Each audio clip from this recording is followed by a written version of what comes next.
Hey, good morning, Alan. Thanks for joining us. Good morning, Nick, and uh, great to be here. Please introduce yourself to everybody, your full Okay, name. my name's Howell Parrot. I was a falconer for Arab political leaders for 20 years, and then I spent another 10 years in former Soviet territories doing conservation work and catching falcon smugglers. Excellent. So, we crossed paths about a year ago, or no, about I don't know, 8 days ago, and I have always been searching for the reasons as to and why they wanted everyone to die in Benghazi. And boy, do you have some really good information that explains everything. And we appreciate that you're taking the time to share it with us, everyone. So, Thank you. Well, I have to say that our military are so well trained, their work is compartmentalized, and the only people that understand the full story are the people at the top. Uh, and they have made some very bad decisions for this country and for uh, the former Navy SEAL Ty Woods and his brethren who perished unnecessarily uh, at the hands of Hillary Clinton. And in the large picture, this involves Joe Biden and John Brennan. so could you explain the context of how did this all start? Well, the gestation, the beginning was in the 70s during the Church Commission when an alternate CIA was created called the Safari Club. And the Safari Club was financed by overseas allies. It was outsourced to foreign banks. I have two banks and bank accounts that were used by the Safari Club and the individuals with checks paid out by them. Osama bin Laden was one of the recipients of funding from this alternate CIA that was subverting the oversight control of the successor to the Church Commission, and that is the Senate Intelligence Committee. Uh, uh, 1 week before bin Laden was killed, I was called down to the Senate Intelligence Committee to give statements and evidence. And I have quite a few tape recordings and of senior members who were aware of bin Laden's house arrest in Iran for 10 years following Tora Bora. This was arranged by John Brennan. This is why Gary Berntsen was not allowed to kill Osama bin Laden in Tora Bora when he was only a few hundred yards away, because the plans had been made and set in stone by John Brennan to extradite bin Laden from Tora Bora to Iran, where he remained under house arrest for 10 years with more than 100 Al-Qaeda leaders and their families. So what you're saying is that there was no need for us to invade Afghanistan under the pretext of getting Al Qaeda if the US government knew and was actually protecting his life in Iran. Is that correct? Well, I have to say, it was rogue elements of the U.S. government controlled by John Brennan, Richard Clarke, uh, uh, Vice President Biden, quite a few people. There's a long list of people. They started with good intentions. The Safari Club was begun to fight the expansion of the USSR, but it turned into a very distorted operation over the years. And Osama bin Laden was the figurehead manifestation of this alternate CIA. And so they had to protect him in their bad judgment.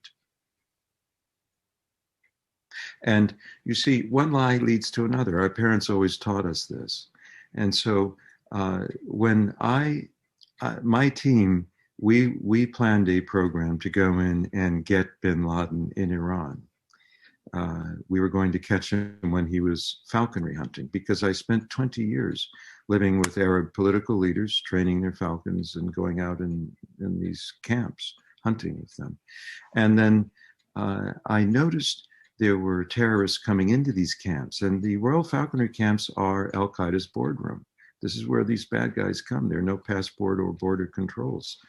And so we were going to go in and get bin Laden, but unfortunately, within minutes of ascending to the office of the CIA director, Leon Panetta's first act in office was to cancel the Rigor program, R-I-G-O-R, a covert CIA program to catch and kill Osama bin Laden in Iran. This was 6 months after Barack Obama was sworn in as president, and Leon Panetta threw a tantrum and canceled Rigor. This was reported by Goldman and Apuzzo, and slightly mischaracterized in the press as targeting al-Qaeda leaders all over the world, but it was focused only on Iran and bin Laden. And so when we were first ignored and then obstructed and then threatened by 8 CIA officials and warned off going into Iran to get bin Laden, we had passports, visas, everything was ready. The Revolutionary Guards were going to be our bodyguards while we were out doing bona fide scientific research as a cover for catching bin Laden alive for delivery to a tri-state area. When we were shut down by Leon Panetta and others, I began negotiating directly with Iran 6 scenario analyses for the transfer of bin Laden alive and well to coalition forces, and to have him put in a neutral zone.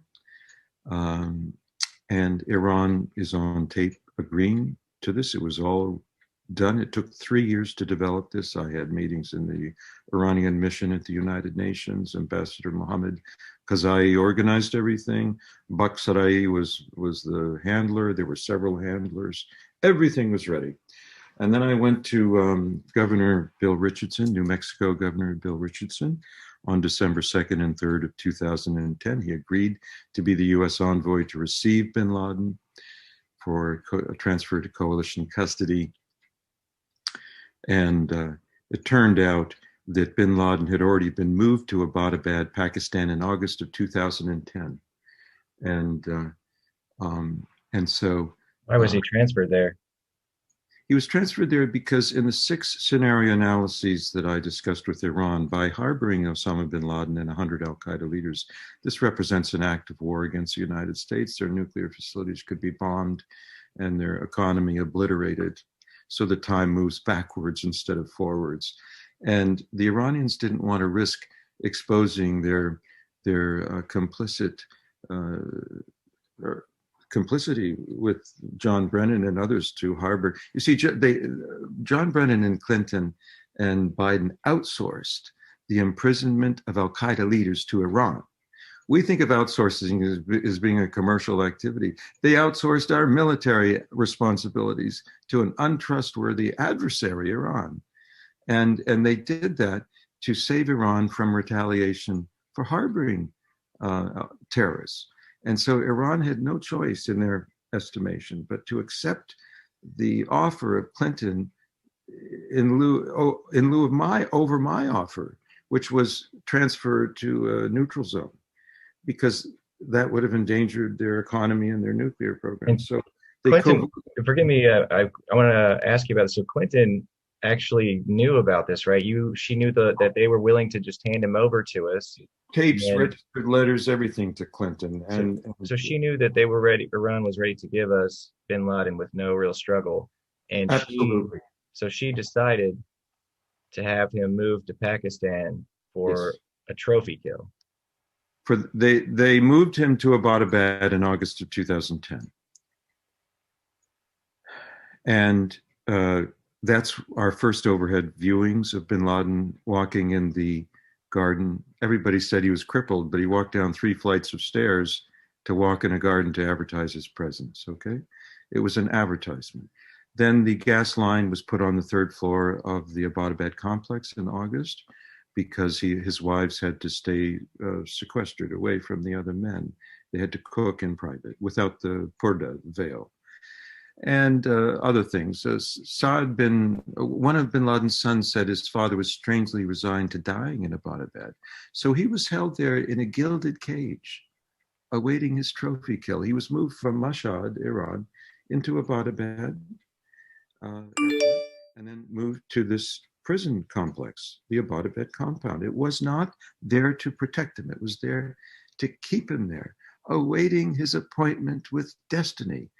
But the Iranians turned it into a fateful result because they pulled bin Laden out at the last minute, at the 11th hour, after an Iranian agent, a double agent, a Pakistan ISI officer who worked for Iran covertly, provided the DNA evidence to the CIA station chief.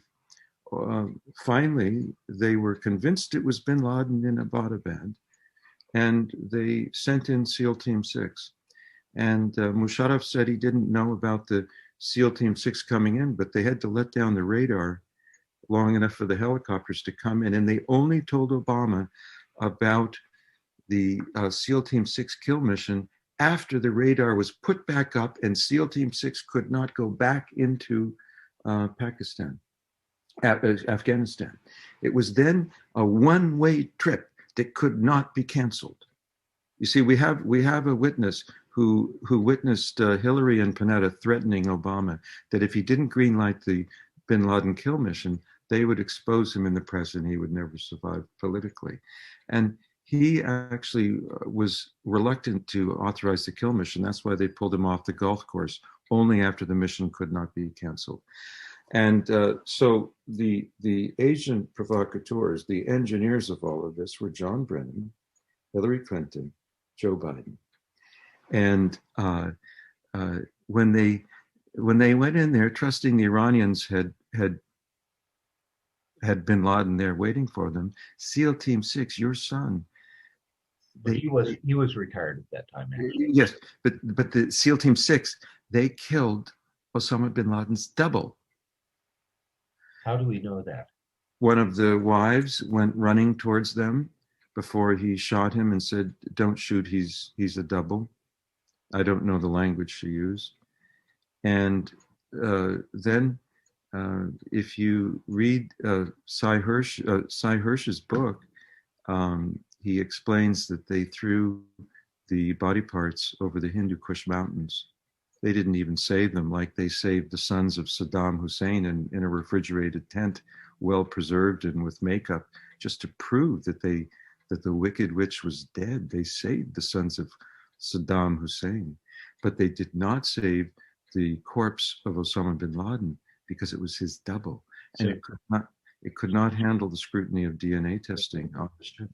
Okay, so the SEAL team, they knew that it was thrown out of the helicopter. They learned that it was not bin Laden, and so they threw the body parts over the Hindu Kush mountains. And John Brennan said that the people on the ship were told to keep quiet about the burial at sea, but they all say that they never were told to keep quiet because there was no burial at sea. John Brennan took the lead and made the fake media announcements. He lied to the press when he explained this Muslim burial at sea. It's actually haram. It's forbidden to bury a Muslim at sea unless the body's going to endanger the lives of the crew with disease risk. You know, you can't, because you see in the ocean, the feet, it'll rotate around and the feet will face Mecca. It's haram. You must bury on land with the face facing Mecca. So Brennan, who's a Muslim, you'd think he'd know not to lie about something so obvious. He said it was a Muslim burial at sea. Nonsense. And so this big lie that you see, Biden, Hillary, and Clinton worked this agreement with Iran. They trusted Iran to move bin Laden to Pakistan. He did. He was there. But then they trusted Iran to keep him there. They moved him out back to Iran. And then the communication from Iran to Obama was, hey, we got your neck in a noose. Give us all this money, $152 billion, $2 billion on airplane pallet was paid out for the secrets I wish to reveal now and to the president under the terms of misprision and treason. That is to say, this is a secret. These are secrets worth $152 billion paid by President Obama, and Vice President Biden paid with the blood of SEAL Team 6 when he had them killed. So it's blackmail and extortion then. Blackmail and extortion. Now, Iran commandeered. You have the documents to prove Yes. this. Yes. Now, Iran. Yes, sir. well, I was going to ask you, if you have those documents, are you willing to personally deliver those to President Trump if he were to provide the transportation and the guarantee of safety for you to do that? Well, I'm not concerned about safety. There's always an invisible hand that protects us, and we're on the winning team. America's on the winning team. Not one sparrow falls to the ground outside of God's will. Yes. It would be my pleasure and my honor to bring this material to President Trump. There's a massive amount, terabytes, documents, video, audio. It needs to go to the president. I will do everything that I can to get this video in his hands. It's my only wish. Alan, I've got a question for you. So that means that SEAL Team 6 was shot down on purpose after the trophy kill to ensure that no dead man can tell no tales. You were correct. So that President Obama paid bribery of $152 million. Vice President Biden paid with the blood of SEAL Team 6. He spent their blood like currency. Well, I've got to share something with you. Actually, Charles does. Charles, tell him about the Army Ranger that you talked to that was in the city where they were shot down. Okay. We lived in Hawaii, and for about a month afterwards, I was in shock. And my wife and I, we went walking on the beach. And in the back of my vehicle, I have a bumper sticker about Ty. And this gentleman came up to me, and he was an Army Ranger that had been injured, and he was recuperating in Hawaii. And he said, "How do you know Chief Petty Officer Woods?" And I says, "Well, I'm his dad." And he says, "Well, I worked with your son."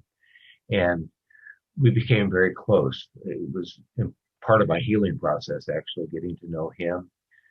He started coming to our church. His girlfriend started surfing with my daughters, and they ended up getting married. And one of the things that he told me, he says, I was on the Ranger team that was in that village where SEAL Team 6 was killed. The story was by the Biden-Obama administration that there was this team that was under attack in this village. We're going to die if you don't get someone here really quick. And so they loaded SEAL Team 6 on this slow, vintage Huey helicopter the size of a school bus and slowly got them to the village. Now, they did not request help. They've been in that village numerous times before. In fact, if someone came, it would actually endanger them. The story was not true. And then usually when a helicopter comes in, it goes zoom right down to the ground, opens up, all the troops go out in seconds, and then boom, the helicopter goes straight up. Well, this was a sitting target, okay, the size of a school bus. It hovered in the air over that village, just waiting to be shot down. And the people hot roped. I'd never heard the word hot rope before. That means they each individually lowers down while it was a sitting target. And then apparently it was shot down by one of those weapons that Hillary Clinton illegally sent to Benghazi to give to a terrorist organization the U.S. government used to get rid of our ally who was fighting terrorism. That's Gaddafi. One of the and then that weapon ended up over in Afghanistan. They were Stinger missiles. Thousands upon thousands of them went missing. And Mark Turry was told that he had a small arms covert weapons program going. So that way, none of that was ever given to someone because they could shoot down jetliners just flying by if they wanted to. A child could do it, and a 12-year-old could do it. So these Stinger missiles went through Benghazi and then were given to the people who shot down SEAL Team 6. That was a setup.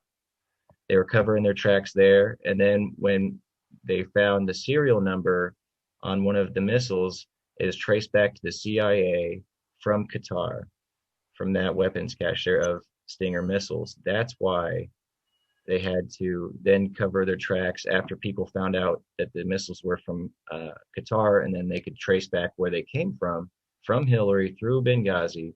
That's why Stevens was back there to recover those missiles and cover up the evidence. Well, that's at least what he was told. I assume that part of the plan for her was to eliminate everyone there at the Benghazi compound as well. It's just so wicked. It's hard. It's just so unimaginably evil what these people do. Dead men don't talk.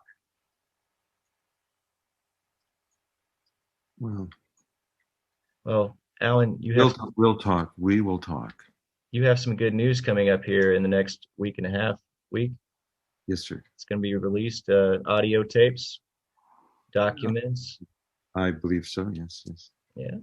I'm looking forward to hearing about it and seeing everybody connect the dots, because it's pretty plain to see the people involved, and it's all connected to another crime spree. And that's another story, though. Well, let's just remember that heavy price has been paid for the secrets we are uncovering. And there are millions of people who want to see the truth. And we're going to